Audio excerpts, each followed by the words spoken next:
Hello everybody and welcome to another top 5 board gaming video. Today's topic is all about hidden gems of board games. So this is an interesting thing because just like it sounds, these are games that I personally feel are really amazing but just don't get enough room in the spotlight that they should. We see hype for all of these big massive games and AAA games for lack of a better term, but these are some genuinely good games that are really amazing that you should truly try out. Typically this will mean that you won't see a lot of ratings on Board Game Geek. They'll be lower down on the ratings on Board Game Geek, but that doesn't mean they're bad. And so I wanted to share my personal 5 with you. Obviously there's a ton out there. A lot of you have been playing board games for much longer than I have, so please share your own picks. I would love to hear them all. But that said, we are going to dive right in with my number 5. At number 5, I've got Core Worlds. This is a little bit of an odd one because it's not unknown by any means, but the thing is that it's a little bit older and it hasn't been printed for quite a while. It's been on my wish list to buy for years, literally almost since I started gaming. And this is a deck building game where you are playing as a galactic empire trying to take over planets and do all of this kind of stuff. There's card drafting and just a whole bunch of different stuff going on, and it's really an amazing game, and I just feel that it doesn't get enough love. I don't hear a lot about it, but the thing is, it did get nominated for a couple of awards. It's still in, I think, the top 1,000 on Board Game Geek, so it's not that it's unnoticed, and that's why it's so low on this particular list. But at the same time, I do wish more people talked about it, mostly because I want to reprint so that I can get my own copy, even though I don't have physical space. But that said, Core Worlds is my number 5. At number 4, I've got Strain. This is a game I've talked about before where you are trying to bioengineer a cell that is able to combat all of the viruses and nastiness that's coming around. It is a competitive game where you're able to attack your fellow players and all this kind of stuff. And the fact is that the biology of this game is pretty good. The not animations, but the artwork is really adorable, and you have some legitimate stuff going on here in terms of how biologically things work. It is a tile laying game fundamentally, and it's very easy to learn and very easy to play. And not only that, but it accommodates a lot of players, but I never hear people talking about it, and it's unfortunate because I personally find it fun. But that said, it's so low on the list because I know it is very much a niche thing within the niche, where this is a biology heavy thing, and mechanically it is good. It's not perfect, but I do think that it should get more recognition than it does. So Strain is my number 4. At number 3, I've got New Bedford. This is a worker placement game that is all about whaling and building up the city of New Bedford. So fundamentally, the idea is that you want to go out and you're hunting whales so that you can gather resources, bring it back to town, and build up the town.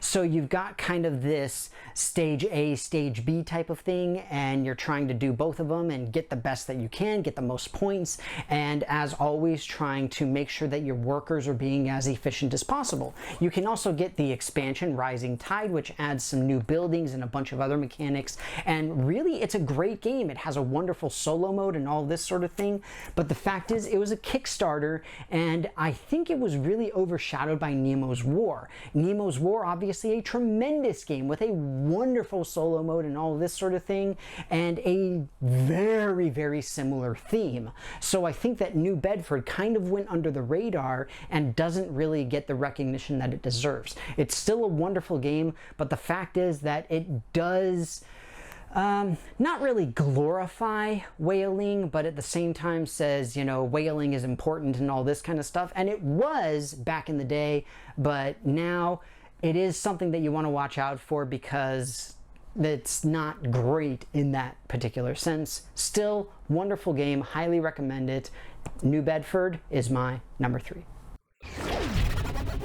At number 2, I've got Spirits of the Forest. This is a game that is very reminiscent of Kotami and that sort of thing because you are dealing with these sort of tree and forest spirits and all of this sort of thing, where in this particular case you're doing tile placement and drafting and stuff like that, and trying to build up the best possible tableau that you can to earn the most points at the end of the game. The art is absolutely incredible. The gameplay is very smooth and very easy to play, and you just never hear about it, but it is a wonderful little game. It's great for families, it's great for younger kids, and it's just fun. It is a good, solid game that you simply don't hear about. And I'm really saddened by that, because it should be much, much higher on all of the various lists, but you simply never do. So, Spirits of the Forest, my number 2. At number 1, I've got Don't Mess with Cthulhu. Mostly because I will never take a reason to not say the Cthulhu mythos, or however you want to pronounce it, because apparently I never know how to pronounce it, and so I don't really care. But the fact is that this is a game very similar to Secret Hitler and the Resistance and stuff like that, where you have investigators and cultists, and the idea is that the cultists are trying to wake up Cthulhu, the investigators are trying to get all of the Elder Signs, and if they do so, then they win. Unlike things like the Resistance and Werewolf and stuff like that, you have absolutely no idea who is who, and even the cultists don't know who their friends are. So you really have to be careful in terms of the interaction at the table when it comes to what information you're giving out and how you're giving it out, because you can very easily tip your hand and give away who you are and what you're working for and all of that kind of stuff. So it gives a little bit more intrigue to those types of social interaction games, and I am shocked that I had not heard more about it, because we've got Lovecraftian mythos, all of those great words that are mispronounced, and it's just an amazing game that has a fun premise that everybody is already familiar with. I don't know why we don't hear more about it. So Don't Mess with Cthulhu, my number 1.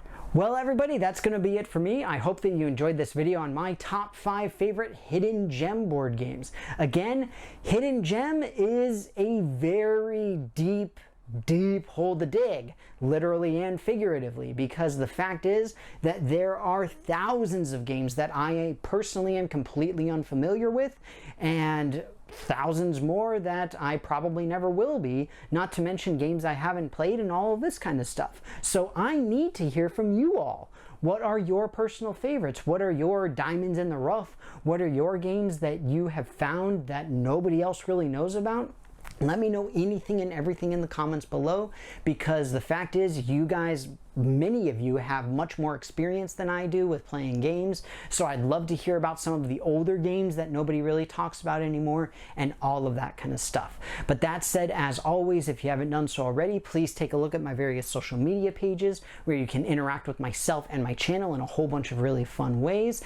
And I will mention very briefly, COVID is still spreading, especially here in the US. Be safe, be careful, keep your family and friends safe. That's all I'm going to say about it, because I'm tired of having to say it. Please be careful. So with that, thank you so much again for watching. I do hope that you enjoyed the video, and I will see you next time.